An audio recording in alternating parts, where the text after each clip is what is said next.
Hello and welcome to the Mainframes, where we take a dive into the lives of artists and creatives working out of Mainframe Studios. I'm here today with Adam and Tammy Winn of Red Door Press. Thanks for being here with me today, guys. Happy to be here. All right, so why don't we start with a little explanation of what you guys do. Tell us about letterpress. How is it maybe different than other types of printing that people might be familiar with? So we are a traditional letterpress print shop, which means we primarily use type to create anything that we print with, which is typically on paper. So we're not a t-shirt shop or anything like that, but we hand set everything one letter at a time, and we use antique printing presses to make our work. So that might be something we operate with our hand or our foot or both, and we do all of that process that leads up to printing from start to finish. So setting the type to picking out our paper, mixing our ink. And that's a really unique art form. Why don't you tell us how you got into that? Involuntarily.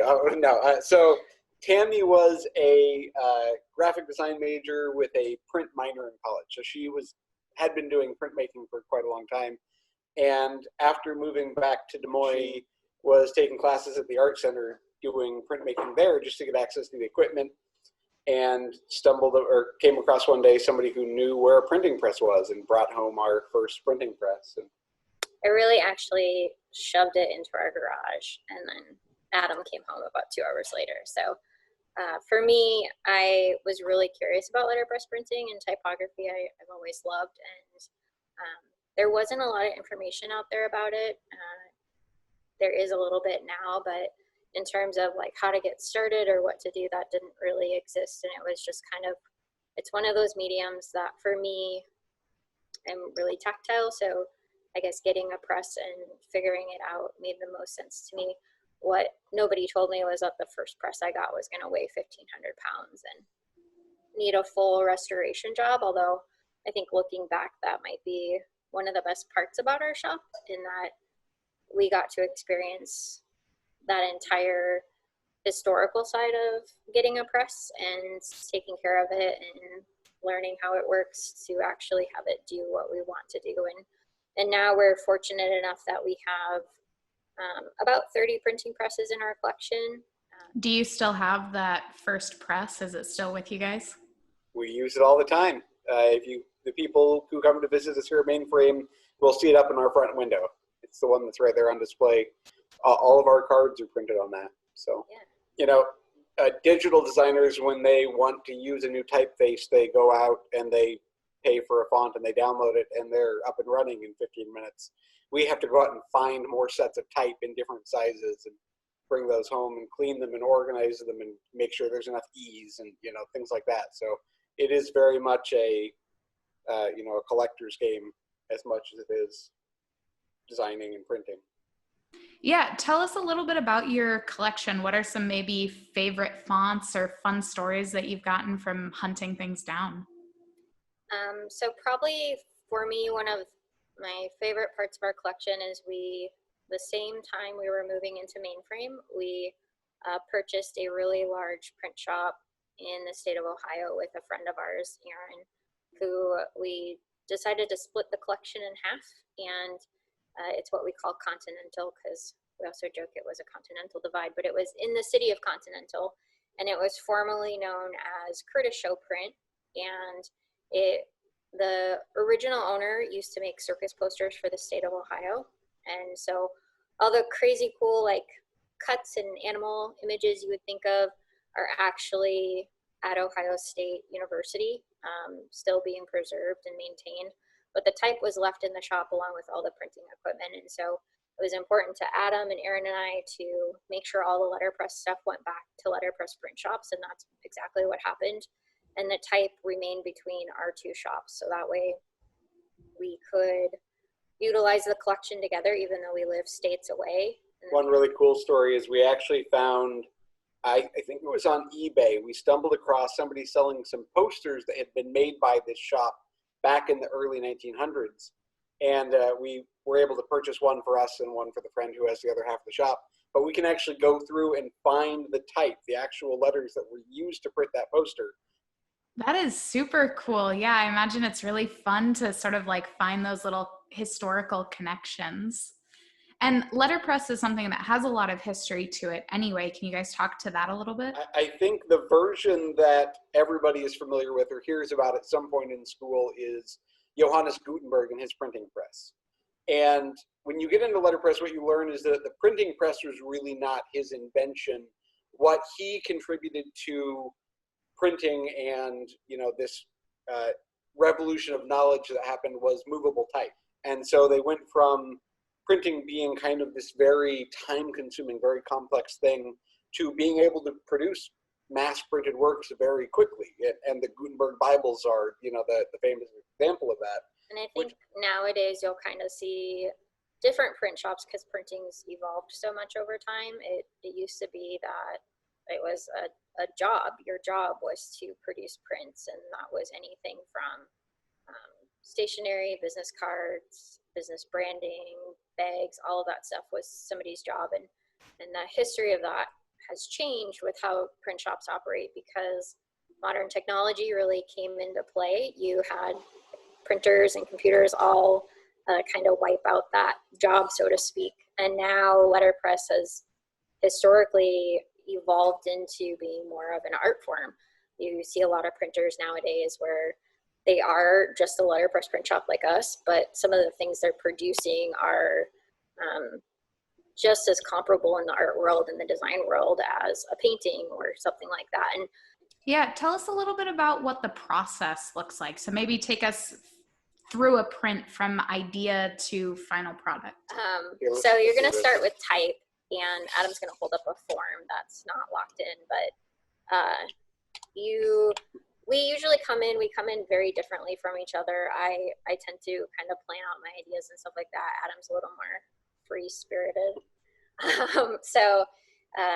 But our type tends to dictate what we do. So you might come in and you say, I want to make this one thing, and then find out that you don't have any S's. So your typeface is going to change completely. And for us, our collection, we've been slowly cataloging it. So it's not that we can just go to the computer and say, I've got 15 of this, I can do that. It's knowing our collection and getting used to it and working from there. But you'll set your type.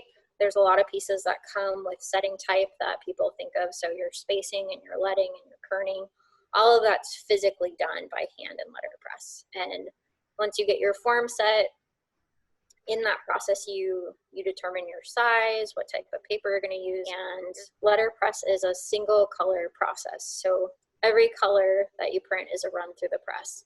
So if you're doing 3 colors, your form would split into 3 areas and get printed separately from each other. And if you screw up halfway through on a multiple color print, you start over. I enjoy, that sounds crazy, but it's part of the process. So it's not necessarily like, is my print at the end going to be perfect? It's how did I get to that point? And I think that's what's really wonderful about printmaking in general. You have all these intricate details that go into one piece. I mean, I enjoy the make ready, which is the process of taking your type that you've picked out and getting it locked up into a type form that you can use on the press, and getting all that spacing material in and getting it so it's locked up and the type won't move around. There are a lot, you know, people always get this dumbfounded expression when we're trying to work with them to create a poster, and they say, oh, I really like this typeface. And we say, oh, well, you know, the word doesn't fit on the page in this particular face.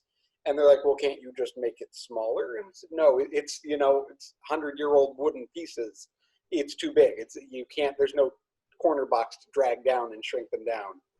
So you learn that your equipment, your type, your presses all dictates what you can do, and you let those restrictions inform your work, and oftentimes you end up with cooler looking stuff than if everything had worked right the first time. So this is a great example of what I was talking about, where your type decides your work. This was a poster we did for a printing museum up in Wisconsin, and this typeface we used for the word printer is just this gorgeous, really old typeface, but the set we got didn't have an eye. So in order to use it for this poster, we had to improvise and use an upside down exclamation mark, which frankly makes it look that much better. You know, if we hadn't not had the eye, would we have ever thought to use the exclamation mark instead? Probably not. There's a story behind everything that comes in our shop, and I know that when I'm picking out the type. I know that when I'm printing on a press, and I think for me, that's one of the big joys I get out of printing. Aside from that magical moment that everybody has the second you make something appear on paper, like, oh my gosh, it's super cool. And when we get to print with other people, that's probably one of the things we like the most, because they could be 5 years old or 80 years old, and everybody, I think, makes the same facial expression, whether it's a good or a bad print. So, tell us about some more of your favorite prints that you've done. I think it was really cool to see that one. What are some other things you've done that are really cool or exciting? Boy, what can we grab? One of our favorite things to do is something we started quite on accident back when we were just very first getting started in this. We were up at the Iowa State Fair doing print demos in Pioneer Hall, and realizing just how many people came through there, we wanted to give away a print, but just the sheer number of people meant that the paper cost was going to be astronomical to just even give away one to everyone that walked by. And so we were like, you know, do we have some scrap paper or something that isn't going to cost us an arm and a leg? And we realized we had like 4 phone books, because it was at the time they were still dropping one off every other month. And so we just used our 100-year-old cutter to slice the spine off of the phone books and printed a print on the phone book pages that said, "Call me if you need a friend." And that was the first of a ton of prints we've done on reclaimed materials, you know, old magazine pages, book pages, old maps, newspapers, things like that. And finding a way to tie whatever we're printing in with that material has proven to be a lot of fun and made some really cool prints. So like, this is a great example. This one is printed on, it's kind of hard to see, old maps, old atlases. So each one of those comes out unique and special. Here we've got another one. Try not to blind you guys with the glare here. So there's another one that's on maps. and we've had the opportunity to kind of partner with other artists. So this is a good example of Emily Stump is a painter here in Des Moines, and a project with her started because she got married, and we helped with her wedding invitations and the gifts that she had go out to her guests, where she combined her painting with our printing, and then we did a card series as well. But we've had some partnerships with some different illustrators and things in town that have been super fun. So it's a way to introduce them to letterpress. We did exhibition here in the building last year. November, yep. Gosh, time flies. 2020, man, I tell you. We partnered with Paige Peterson, who's up on the 4th floor, to take macro photos of a lot of our cuts. So when she says cuts, these are antique copper printing blocks. Oh. And so when they were up in the building, the images were huge. They were, some were 45 inches by 90 inches. We took a ship that made a triptych out of it, and it was, took over most of the atrium wall. And the cool thing about that is the cuts were maybe this big or this big. And once you blew them up, you got to see all the details that went into carving, which is very similar. Electro cuts, so the copper topped blocks are called electro cuts, and it's kind of like the intaglio process, but you cast the image into copper, and that maintains it for quite a bit of time. But the image itself was hand done by somebody years and years ago. The original would have been like a wood engraving. Yeah, and so just to be able to show people that side of letterpress, most people don't see the block, they see the final print. And so I think that that's just a different way to look at it, to understand that years ago, their job was to make images, and then it was somebody else's job to print them. And that's really cool. And then we do a lot of really text-heavy things. You know, being in the medium of printing words, we have to always keep our ears and eyes open for, you know, cool sayings or little bits of wisdom, things that you know, really move us. We love to make and hope that other people like them. So we do a lot of posters like this as well. Yeah, where do you guys find a lot of the texts that you use? Are you just like, you know, flipping through old books like, oh, what's a good Shakespeare quote? Right. So it really isn't often that we're out hunting, you know, looking for something. Usually it's you're reading a book and you're like, oh my God, that, you know, like I read that sentence, I really need to make a poster of that. Or one of my favorites, we were flipping through Netflix trying to pick something to watch, and we watched the trailer for this really bad kung fu movie. And at one point, the wizened old kung fu master said something that we ended up changing a little bit to make into a poster we really liked, but it was, if you never leave, you'll never find the road home. But we were watching it and we both just looked at each other and we're like, oh my God, that has to be a print. Like, you know, so it's just being aware at all times that the things you make might be out there looking for you. And this print that Adam showed earlier, that's actually a spoof off of the Shel Silverstein poem, If You're Ever a Dreamer, but because this was a project for a printing museum exhibition, we changed it to fit our community, because this is kind of how we feel about our shop. So sometimes we'll find things and then we put our own take on them, and I think it's a little challenging when most of the time you just print with words, but we do that now, I would say, because our type collection grew over the last several years, and we haven't had the opportunity to print with all of it. And this is our way of being able to share that part of our shop with everybody else. And we've looked at carving and things like that, and I'm sure that'll come down the road. But another side of our shop is sharing that historical side of type and using physical type as a print shop, which isn't commonly found. There's not a lot of print shops that only print using type. They use other tools and things like that. And so right now we fall into that category, which is, I think, is a wonderful thing. It's a good way for us to appreciate how our shop started and a lot of the people that helped us get to where we are too. Go ahead. So a lot of modern letterpress shops utilize technologies that let them take digital designs and get plates made, which is great. And we do that for stationery and wedding invites and things like that.